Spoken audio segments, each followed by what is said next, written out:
Good evening and a very warm welcome to First Issues. Successful entrepreneurs are praised for, above all else, perseverance and innovation.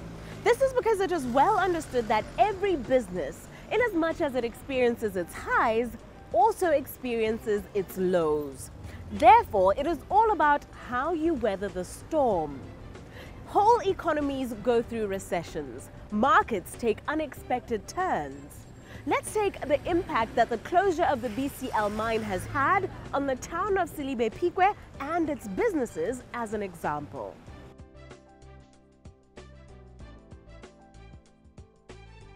Right now, there are schools, catering companies, tailors and other service people in that town who had planned to expand their operations, who had bought equipment and other assets and taken substantial financial loans as part of plans that may not have foreseen the closure of the mine.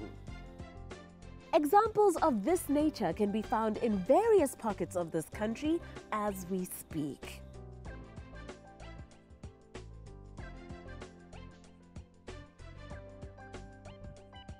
The inevitable mental and emotional strain brought on by such developments and pressures can cloud a person's ability to chart a clear way forward, stop them from deciphering whether this is indeed the end of the road or a simple dip in the path, and can also confuse how to best execute whatever decision is eventually taken. The Business Development Manager at FNB Botswana, Petrus Sibina, has the answers, guiding you step by step as to what to do when the going gets tough. The absence of a proper business plan can actually make the situation bad, because a business plan becomes a roadmap which becomes a reference point whenever something gets out of the way. Business can actually refer back to the original plan to see what went wrong, what are the deviations, how can they best address them. And oftentimes when you do planning, you also think the worst case scenarios. Should things go the wrong way, what mitigations would you put in place? So when things don't happen according to plan within your business and you go back to the business plan, you would actually find the foundations where you can actually start thinking of the solution. However, most of the times you realize that most of the SMEs do not have plans in place, so it becomes a difficult situation. Instead of responding to the situation, we react to the situation and commit more mistakes and end up really getting ourselves into deep trouble. The other thing that needs to be done is for management to be quick to respond to situation. Oftentimes, it's just like when someone is sick, you see the symptoms, you don't rush to the hospital, the disease gets worse. By the time you get there, it's actually worse than when you could have gone there in the first place. So the moment you actually see something going wrong and you go to the plan, it's important for the management to be very responsive, to start really responding quite fast and really putting mitigation plans in place. By so doing, they will avoid some of the unnecessary costs. For example, if we lose 2 big customers and we are stuck up with the huge production stuff, we might need to make a consideration to really say, should we really lay off some of the staff temporarily while we are trying to recover our customers? If you get into a scenario like Pikwe, for example, whereby it's almost like a semi-permanent situation, I mean, the feeder or the off-taker, the main off-taker of your service and product is actually closing down, you need to make a quick decision to really say, we need to scale down the size of our operation to a level where we can sustainably maintain the operation. Otherwise, you would continuously run on a loss up until you actually have no option but to close. Mr. Sibina says the most common challenge SMEs encounter is that of cash flow problems, where the cash coming in cannot meet immediate operating costs and obligations, and says that a look at the company's sales strategy could help ease this particular problem. You might need to really start encouraging your debtors to pay you a lot faster than the period they've been taking to pay you. So where you've been extending your 60-day credit, maybe you need to shorten into about 30-day credit, 60-day credit, so much that you can collect faster. You might need to start engaging with your suppliers as well to negotiate a longer credit period, just so that you're not under pressure to pay a lot faster. So You need to really make sure, look at your cash flow cycle, your cash flow projection, really say what works and what doesn't work and how best can we really resolve it. Some of your key creditors, such as your banks, you need to really be proactive and go and engage them on time. Before they call you, go and sit down with them to really say, this is what the business is going through at the moment, and this is how we actually plan to overcome the situation. And then they will not just sit, they will actually come through to advise. They'll also share with you their ideas and plans in terms of how you can actually get over the situation. In wrapping up our discussion, our guest lists overstocking and the failure to vet those to whom you extend credit to as the other common business practices that land companies in trouble. It's very important to really have stock, to control your stock. Don't overstock. Oftentimes, small businesses prefer to fill up the shelves with stock because they fear that if customers walk in and maybe there isn't enough stock on the shelf, they'll be worried and they walk away. However, there's a risk of stocking the wrong stock, things that don't move, and then you end up having your cash locked up in your stock. You can't move. And not just that, especially when you talk about the food commodities, you end up, they can be obsolete. They actually go beyond the expiry date and you have to throw them away, and which would actually exaggerate the problem within the business. If anything, you need to stock frequently as opposed to stocking in bulk and without any assurance that the stock will actually move. That's one other tip that I can actually put across to SMEs. The other one is just to manage, try not to be sales driven, but profit driven. Categorize your customers.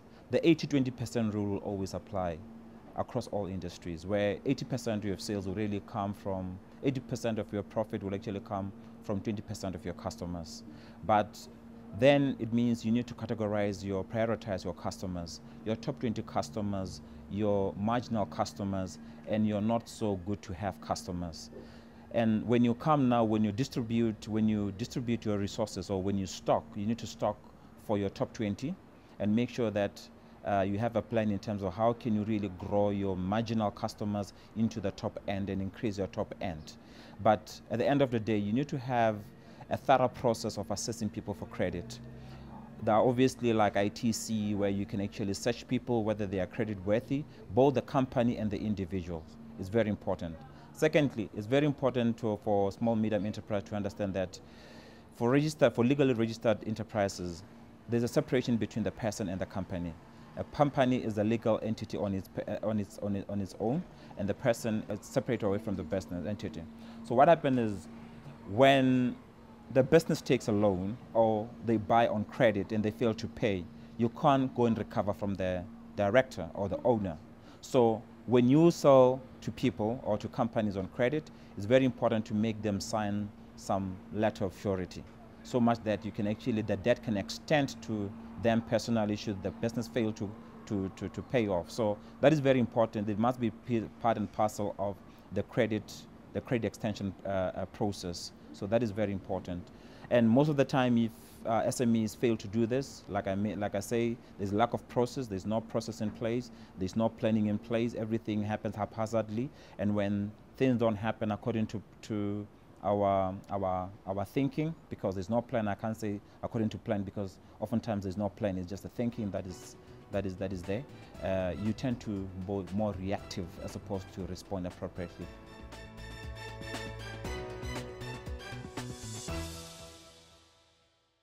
Did Petrus give you something to think about? If so, do share your views with us via any of our social media platforms. Up next, however, we discuss a way in which to protect your valuable investments. Do stay tuned to First Issues.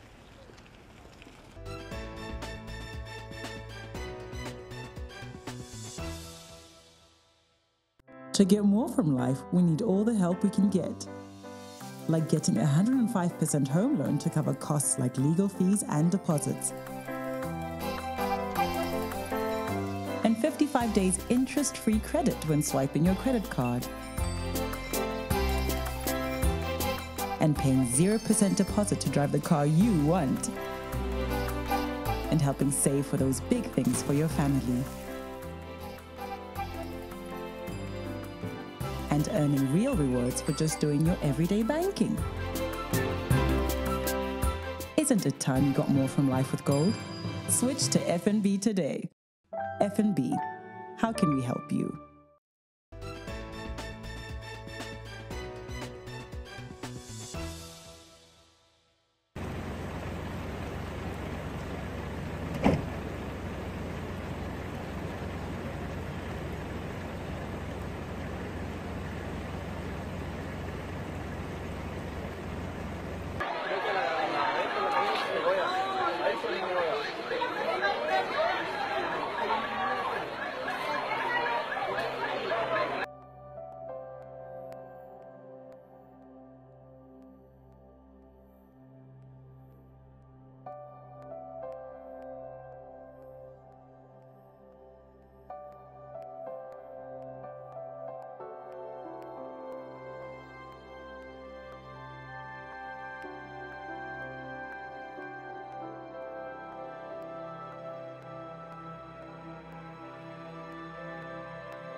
How many of us look at the uncertainties around us and make contingency plans for the risks that may destroy the assets and ambitions we have for our lives? Make efforts to protect the plans and investments we have made towards housing, educating and feeding our families and ourselves for the foreseeable future against life's unforeseen twists and turns. The unprecedented natural disasters that took place this year alone in Botswana should be a wake-up call enough. Earthquakes. The floods that followed Cyclone Dineo that destroyed bridges, roads and other government infrastructure, as well as private property. As well as the destruction we witnessed in neighboring South Africa recently in the aftermath of the Knysna firestorm.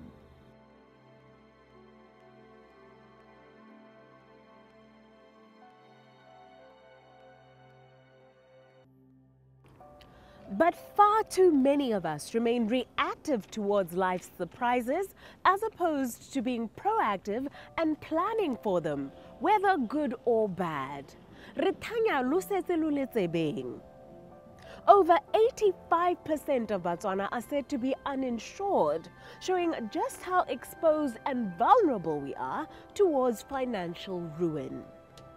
Our guest joining us at this point in our program emphasizes just how important it is to protect the things we work so hard for.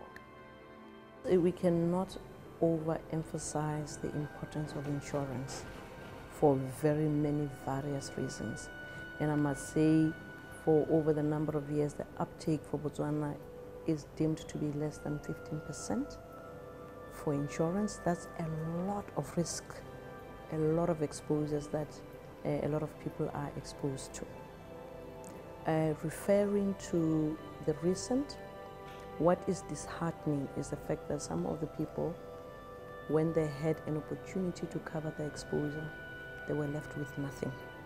You can imagine when somebody has earned a lot of money over that number of years, built themselves a house where they were hoping to retire or have it as an investment or have it for their children, and the house is destroyed overnight without a fallback position.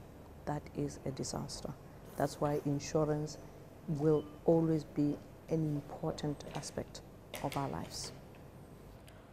What would you attribute the slow uptake to? There are a number of factors that could be attributable to a slow uptake. Some people don't understand insurance at the moment.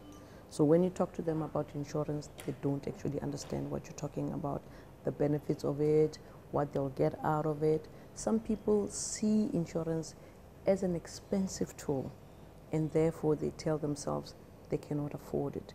Some think insurance is there just to borrow from a bank. So when they are not borrowed, they do not see the benefit of going for insurance. Some people think the insurance companies are not doing well for them.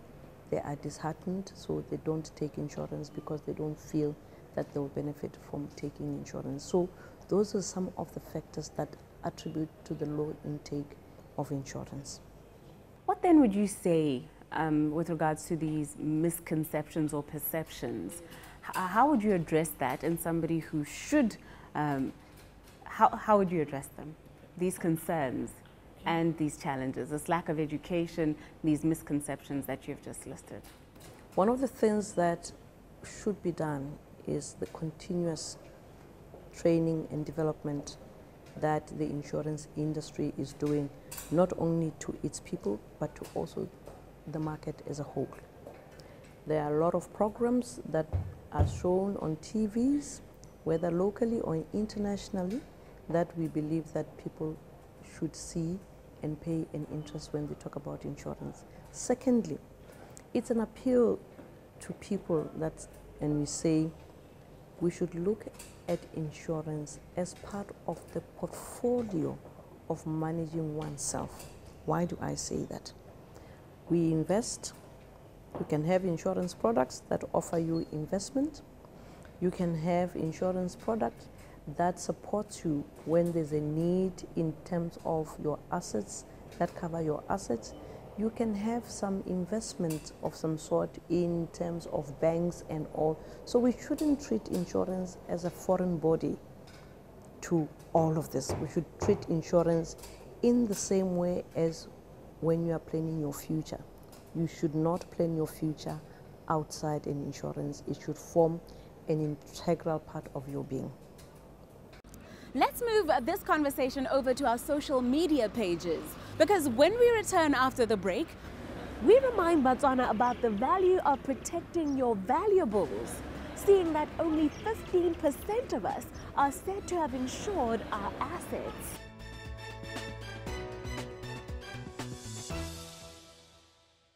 To get more from life, we need all the help we can get. Like getting a 105% home loan to cover costs like legal fees and deposits. And 55 days interest-free credit when swiping your credit card. And paying 0% deposit to drive the car you want. And helping save for those big things for your family. And earning real rewards for just doing your everyday banking. Isn't it time you got more from life with gold? Switch to FNB today. FNB, how can we help you?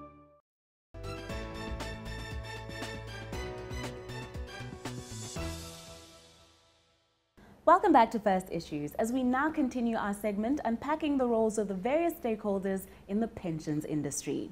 In the past few weeks, we have looked at 3 core stakeholders, being the benefit consultant, the administrator, and the asset manager. Tonight, we look at some that are considered more back office functions with the help of returning expert Edna Dambe.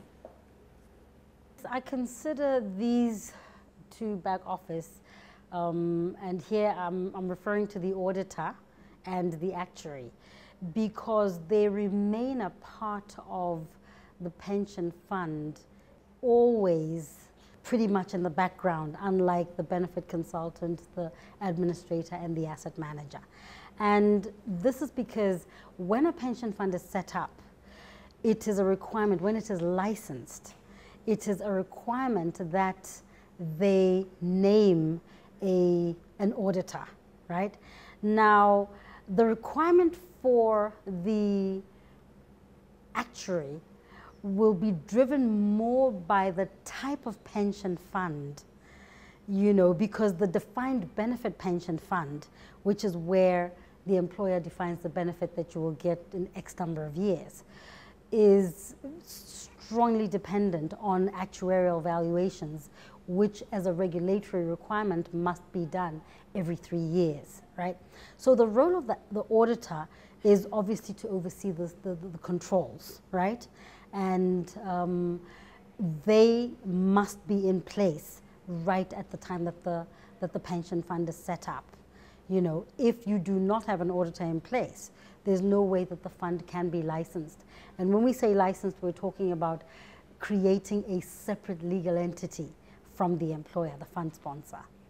What should members keep in mind regarding the activity of the actuary and the auditor in the grander scheme of things? I would say members need to be comfortable in the knowledge that their fund is audited. The financial activities of their fund is actually overseen by an auditor. And if you look at the new regulations, the regulator requires that the auditor be a separate auditor from who audits the employer's funds. And if they end up with the same auditor, it must be very clear that the pension fund went through their own process of appointing their own auditor. You see, so it's really something that should make members feel more comfortable with the money, you know, the movement of monies and so forth. Now, with the actuary, you know, when you look at the fact that pension funds are extremely long term, you know, you're looking at the average working life of a person is plus minus 30 years, right? So over a 30-year period, you do need somebody to keep an eye on certain activities within the fund to make sure that what is expected to be received at retirement is indeed catered for in terms of whatever contributions the employer is making. Now, this is a lot more important when we're talking about the defined benefit pension fund, because this is where the employer makes a promise to you that after X number of years, we promise that you will retire on a particular formula, do you understand? Which is based on your final salary and your number of years served times a factor of 2%, you understand? So somebody who's worked for like 20 years in a defined benefit fund should really expect to retire on 40% of their final salary. That's what we call their replacement ratio, right? Now, with the defined benefit pension fund, which is more like a savings plan where, like a bank account, you know, but you're putting in your contributions. If it's a contributory scheme, the employer puts in their contributions, plus the investment growth minus expenses will be what the member receives. So in such a fund, the actuary is not as required as they are in the defined benefit fund. But you will need an actuary in certain instances. Say, for example, when the fund is being wound up or when the fund is being transferred into another. You know, in any situation where the benefits of the members do need to be determined very clearly, this is where you will need an actuary, or maybe when they're switching from DB to DC. So these two service providers are really there to make sure that the numbers add up at all times.